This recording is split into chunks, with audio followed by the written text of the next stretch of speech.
네, 안녕하세요. 해커스 한국사 안지영입니다. 해커스 한국사 능력 검정 시험 한 권 합격 심화편 진행하고 있고, 이제 고구려 이론을 지난번에 봤었는데, 이제 요 고구려 부분의 문제가 어떻게 나오는지 기출문제 한번 풀어보겠습니다. 요것도 한 8문제 정도로 정리를 좀 해볼게요. 자, 1번 먼저 보겠습니다. 다음 상황 이후에 있었던 사실로 옳은 것은, 여기서부터는 이제 역사적인 내용이 연도가 헷갈리는 것들이 좀 나올 거예요. 근데 뭐 668년, 무슨 뭐 412년 이렇게 연도가 나올 건데, 이걸 우리가 물리적으로 다 외울 수가 없습니다. 그렇다면 우리가 알아야 되는 거는 이 사건들 간의 인과관계예요.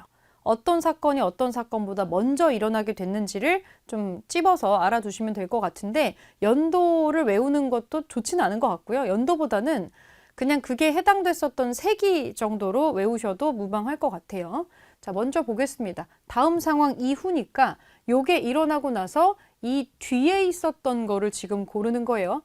10월에 백제 왕이 병력 3만을 거느리고 평양성을 공격해왔다. 그러니까 백제가 누군가를 공격을 한 거죠. 3만 명을 데리고 평양성을 공격을 해왔다.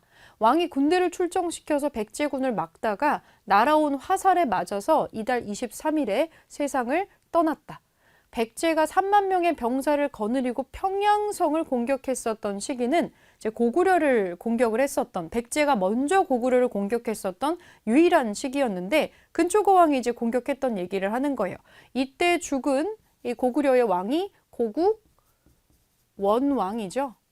예전에는 앞에 고국 천왕도 나오고 뒤에 고국 원왕도 나와서 이게 좀 많이 헷갈리는 친구들이 있어가지고, 이렇게 전쟁 중에 죽었으니까 얼마나 원통하겠어요. 그래서 원통하게 죽은 왕이다 해서 고국 원왕이라고 외워도 사실 흐름상으로 크게 문제는 없습니다. 이 비슷한 게 두 개가 나오니까 누가 먼저 나오는지를 좀 기억을 해주시면 좋을 것 같아요. 자, 그렇다면 이제 이 절체절명의 위기 상황의 뒤쪽에 무슨 일이 있었는가, 이거를 고르면 되는데, 유리왕이 졸본에서 국내성으로 천도하였다. 이거는 이후가 아니라 한참 이전이죠. 지금 고국 원왕이 죽는 시점인데, 유리는 이 고주몽의 아들이잖아요. 주몽 다음으로 또 왕이 되는 사람이니까 시기적으로 너무 앞서 있습니다. 이 사람은 졸본에서 국내성인데 지금은 국내성에서 이미 이제 여기에서 다른 사건들이 다 펼쳐진 상황이기 때문에 이거는 지금 적당하지 않죠. 한참 앞쪽에 있는 거기 때문에 시기적으로 맞지 않고요. 미천왕이 낙랑군을 축출을 해서 영토를 확장했다. 요것도 마찬가지입니다. 고국 원왕 이전에 있었던 사실이고요. 소수림 왕이 불교를 공인하고 율령을 반포했다. 이렇게 죽은 고국 원왕의 아들이 소수림 왕입니다. 그래서 굉장히 국가가 위태로운 상황에 즉위했었던 사람이고, 이 체제를 안정화시키는 역할을 이 사람이 했었죠. 3번이 나올 수 있는 게 되겠네요. 고국 천왕이 을파소를 등용하고 진대법을 실시하였다. 고국 이렇게 두 개가 나오는데 고국 천왕이 먼저고요. 그 다음에 고국 원왕이에요. 같이 순서 기억해 주시고, 유주자사 관구검이 이끄는 군대가 환도성을 함락하였다. 이것도 이전에 일어나는 일입니다. 그리고 요거 시기적으로도 하나도 맞지가 않는 얘기여가지고 요거 해당 사항이 없기 때문에 요거 3번으로 찾아주시면 될 것 같아요. 그래서 지금 이 고국 원왕 뒤에 소수림 왕이 나오는 거를 인지하고 있느냐 그렇지 못하느냐, 이거를 물어보는 문제였다고 생각해 주시면 될 것 같습니다. 자, 2번 풀어볼게요. 가 왕의 재위 시기에 있었던 사실로 옳은 것은, 스스로 탐구하는 역사 수업이라고 나오고 있고, 자, 고구려의 17번째 왕으로 즉위를 해서 통치 체제를 정비한 사람이다.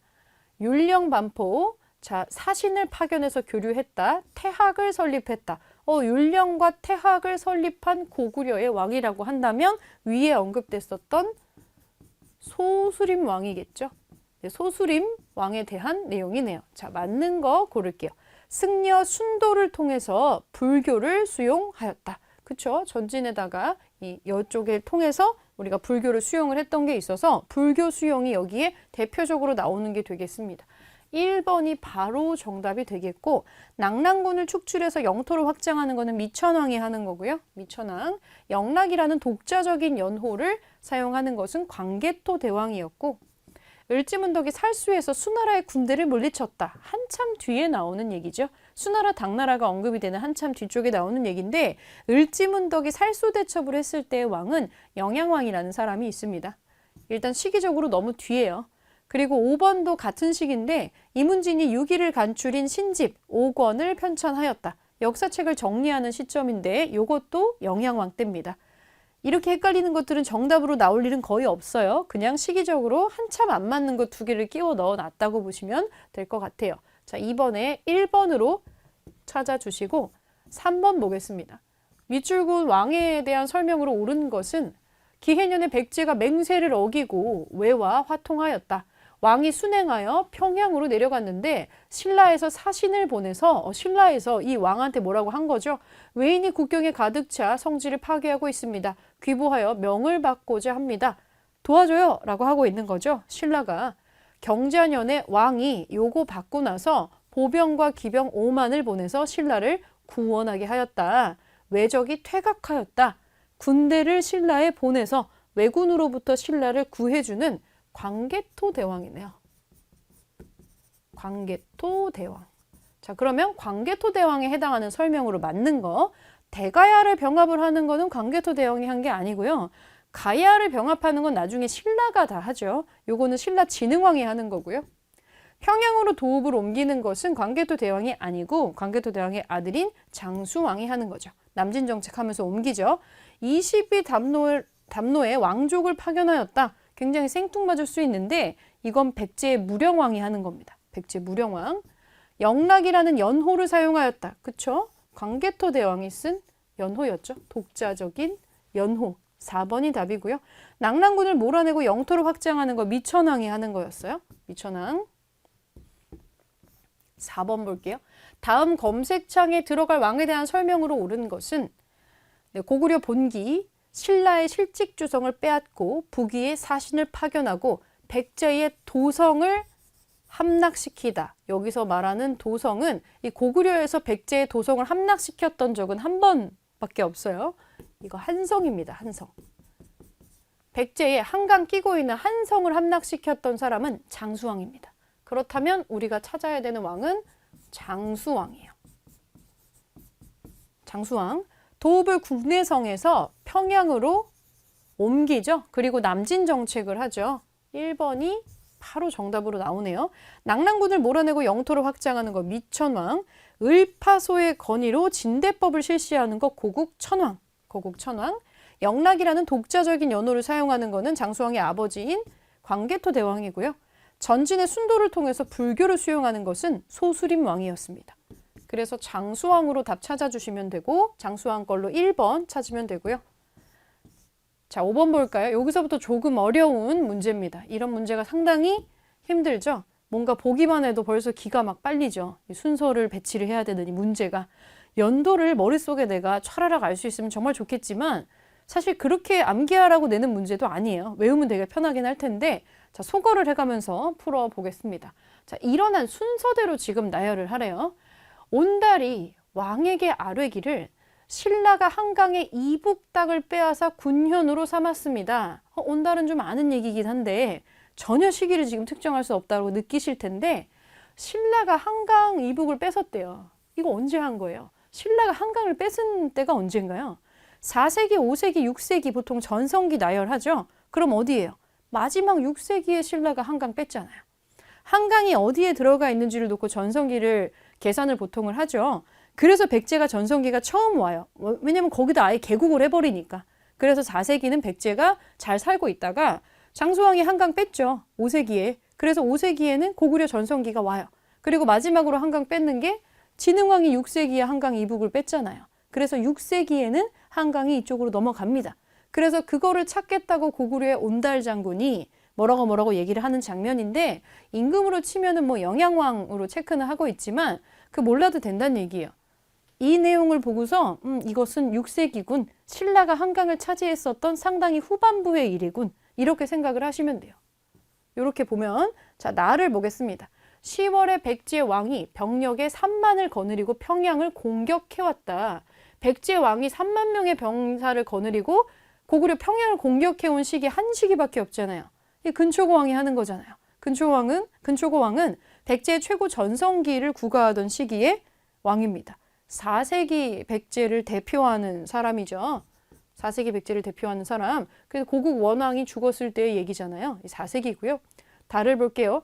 9월에 왕이 병력 3만을 거느리고 이번엔 백제를 침략을 해서 한성을 빼앗았다. 백제왕 부여경을 죽이고 남녀 8,000명을 포로로 잡아 돌아왔다. 자, 똑같이 3만을 데리고 백제를 침공해서 한성을 빼앗은 사람은 장수왕입니다. 5세기의 장수왕이죠. 그럼 순차적으로 볼게요. 얘가 먼저 들어와야겠죠? 나를 먼저 들어가야 되니까 나가 아닌 거 지워버리고 나, 다, 가. 나다가라고 써있는 4번으로 찾으시면 됩니다. 저는 지금 약간 한 번에 써놓고 한꺼번에 풀었지만 여러분들은 가장 확실하다고 생각되는 거 하나를 찾은 다음에 하나씩 소거해서 풀어도 돼요. 그럼 내가 조금 헷갈리는 부분도 나중에 하나밖에 안 남는 케이스가 많아가지고 문제를 좀 풀 수가 있습니다. 4번으로 찾아주시면 되고요. 6번, 요것도 분량이 좀 만만치 않아 보이죠? 3점짜리 가나 사이 시기에 있었던 사실로 옳은 것을 골라보겠습니다. 고구려의 왕 거련이 군사 3만 명을 끌고 와서 왕도인 한성을 포위하였다. 왕이 성문을 닫고서 나가 싸우지 못하였다. 고구려 왕이 군사 3만 명 끌고 한성을 포위했대요. 이거 장수왕이 지금 백제 한성 침략하는 얘기구나 이렇게 볼 수가 있겠죠. 이것은 장수왕의 한성 침략입니다. 요 가는 지금 그 시점이네요. 5세기 장수왕의 한성 침략이고 나를 볼게요. 여러 장수가 안시성을 공격하였다. 안시성 전투에 대한 내용인데 이거 언제 나오는 얘기예요? 뒷시기에 수나라, 당나라하고 고구려가 싸우는데 수나라 끝나고 당나라 왔을 때 당태종이 들어왔을 때 안시성 전투가 있죠. 이 시기로 따지면 7세기 정도까지 돼야 되는데 상당히 나중 시기의 일이라는 거예요. 자, 요 사이에 들어갈 수 있는 사건이 무엇이냐? 요거 한번 골라보겠습니다. 미천왕이 서안평을 점령하였다. 지금 여기에 장수왕이 나오는 시점에 고구려 장수왕이 나오는데 이 뒤에 미천왕이 나올 수가 없죠. 이거보다 전 시기니까. 아니고 을지문덕이 살수에서 수의 군대를 물리쳤다. 을지문덕이 수나라 군대를 물리치는 건 여기 들어갈 수 있죠. 왜냐면 지금 이거 당나라하고 싸우는 건데 이거 전에 수나라하고 먼저 싸웠잖아요. 이건 사이에 들어갈 수 있네요. 그러면 요거가 일단은 맞는 것 같아요. 나머지 볼게요. 고국 원왕이 백제의 평양성 공격으로 전사하였다. 고구려의 고국 원왕이 죽은 거가 이거 이전에 일어나는 일이고 그것 때문에 이제 요거가 등장을 하게 되는 거죠. 이것도 가의 이전이니까 들어올 수가 없어요. 관구검이 이끄는 위의 군대가 고구려를 침략을 하였다. 요것도 지금 요거 가의 이전으로 들어가야 되는 문제고요. 광개토 대왕이 군대를 보내서 신라에 침입하고 애를 격퇴했다. 장수왕이 광개토 대왕의 아들이니까 이것도 이전으로 돼야겠네요. 그래서 사이에 낄 수가 없어요. 이 사이에 들어갈 수 있는 것은 2번밖에 없었습니다. 이렇게 답을 좀 찾아주시고요. 7번 볼게요. 7번. 가나 사이의 시기에 있었던 사실로 옳은 것은 자, 을지문덕이 우중문에게 시를 보내 이르기를 또 을지문덕 또 나오네요. 그렇다면 이거 수나라하고 싸울 때 얘긴데 어쩌고 저쩌고 하는 내용이 지금 있는 거죠. 이 을지문덕의 수나라하고의 전투 내용이고요. 나를 보면 안시성이라고 나옵니다. 그렇다면 이것은 안시성 전투니까 수나라하고 다음에 싸웠던 당나라하고 싸웠던 요건데 그러면 이 사이에 들어갈 수 있는 거는 맞는 거는 뭐가 있냐? 요거 한번 끼워서 넣어 보겠습니다. 관구검이 환도성을 공격해서 함락을 하였다. 이거는 가의 이전에 등장하는 일이고요. 개백이 이끄는 군대가 황산벌에서 항전을 했다. 이거는 요거가 끝나고 나서 고구려가 망하는 얘기가 나와요. 그러니까 나의 뒷시기에 등장할 수 있는 내용이에요. 영계소문이 정변을 일으켜서 권력을 장악하였다. 요게 이제 여기 들어갈 수가 있는 건데 수나라하고의 전투를 끝내고 나서 얘네가 망해요. 얘네가 망하고 나서 당나라가 들어오죠. 근데 당나라도 우리를 침략할 수도 있잖아요. 그래서 당나라가 침략하는 걸 막기 위해서 연계소문이 이제 주축이 돼가지고 천리장성을 쌓아요. 그리고 권력을 쌓아가죠. 그리고 나서 자기를 좀 마음에 안 들어하는 왕에게 나름 반란 역심을 품고 연계소문이 정변을 일으켜가지고 권력을 장악을 하고 나서 대당 강경책을 하기 때문에 안시성 전투가 일어나는 거예요. 그래서 이 사이에 낑겨 들어갈 수 있는 것은 요 사이에 연계소문이 정변을 일으켜서 고구려의 정권을 장악하는 장면이 들어갈 수가 있는 겁니다. 광개토 대왕이 신라에 침입한 왜를 격퇴하는 것은 요거보다 한참 이전의 일이고요. 미천왕이 나오는 것도 같은 이유로 가의 이전으로 들어갈 수 있는 일입니다. 그래서 요 사이에 낄 수 있는 일로는 3번으로 찾아주시면 될 것 같아요. 마지막 8번. 다음 자료의 상황이 나타난 시기를 연표해서 옳게 고른 것은 자, 건모잠이 남은 백성들을 거두어서 신라로 향하였다. 건모잠, 안승을 맞아들여서 임금으로 삼았다. 이거 지금 뭐예요? 이 고구려가 망하고 나서 고구려 부흥운동이 벌어지는 장면이네요. 고구려 장군 건모잠이 안승을 왕으로 추대하고 본격적으로 이제 부흥운동을 하려고 하는 시점인데 쭉쭉쭉쭉쭉 보니까 얘네들이 지금 나중에는 신라 왕이 금마저의 예를 정착하려고 했다라고 나오는데 건모잠과 안승 사이에 어떤 트러블이 생겨가지고 이 부흥운동이 제대로 진행되지를 않았죠. 그리고 나중에 안승이 이 신라 쪽으로 가서 투항을 하게 되는 장면이 언급이 되고 있는 건데 그래서 뭐라고 했더니 이 신라 왕이 이 사람들을 금마저에 정착을 하게 했다. 일단은 고구려 부흥운동이 나오는 시점이고 결국엔 부흥운동이 실패하는 그 내용이 요 사료로 지금 제공이 되어 있어요. 그럼 이거는 이 연표에서 어디에 들어갈 수가 있느냐? 자, 일단 찾아볼게요. 살수대첩하고 당나라 건국될 때까지는 고구려가 아직 있죠. 고구려가 망하기 전의 것들은 들어갈 수가 없어요. 반시정 전투 마찬가지고. 자, 그러면 여기냐가 남는 건데 나당연합군이 들어와가지고 결국에는 완전히 망하게 되는 시점인 거예요. 하지만 여기서 중요한 거는 나당연합군이 먼저 함락시키는 것은 백제입니다. 백제가 망하고 나서 그 다음에 고구려가 망하게 되는 거예요. 요 순서를 좀 기억을 해주시고 그렇다면 여기에서 백제가 망하게 되는 사건이 이미 일어나고 나서 그 다음에 이 부흥운동 턴이 와야 된다는 거예요. 백제가 망하는 내용이 여기 적혀 있거든요. 사비성이 함락을 하게 되면서 백제가 역사에서 사라지게 됩니다. 그렇다면 다도 여기에 들어갈 수가 없겠네요. 그래서 우리가 찾아야 되는 거는 여기 라 부분이 되겠습니다. 나머지 기벌포라든지 발해 건국 얘기는 고구려도 다 홀랑 망하고 나서 그 다음에 신라하고 전투를 벌이는 마지막 삼국 통일 단계의 문제이기 때문에 여기는 해당 사항이 없어서 여기에 들어갈 수 있는 거는 4번으로 찾으면 될 것 같아요. 가장 어려워하는 연도를 배치하는 이런 문제를 좀 많이 떠났는데 하나씩 소거를 하다 보면은 의외로 쉽게 풀 수 있는 문제가 껴있을 수 있고요. 끝까지 헷갈리는 문제가 있을 수 있는데 최대한 이 사료를 자세히 읽어주시고 왜냐면 여기 어딘가에 반드시 여러 군데 힌트를 놓게 돼 있거든요. 그거를 놓고서 눈으로만 풀지 마시고 이런 문제 같은 거는 뭐 크게 표시도 하시면서 크게 좀 쓰시면서 어떤 거가 내 눈에 가시적으로 잘 들어오는 건지 나중에 또 머리로 정리하다 되게 헷갈리거든요. 써놓고 하나씩 지워가면서 푸세요. 그러면 충분히 풀 수 있는 문제고 3점이라고 이름이 붙어 있는 거는 정말 치사해서 3점짜리일 수도 있는데 그냥 헷갈리는 문제를 좀 방대하게 시대를 섞어 놓은 것 때문에 마음의 심적인 부담을 느낄 수 있어가지고 3점을 배점에 넣는 경우도 있어요. 그러니까 막상 풀어보면은 엄청나게 어려운 문제가 아닌 경우가 왕왕 있다는 거죠. 그래서 고구려 문제는요, 여기까지 좀 정리를 해보도록 하고요. 이제 다음 시간에 백제에 관해서 알아보도록 하겠습니다.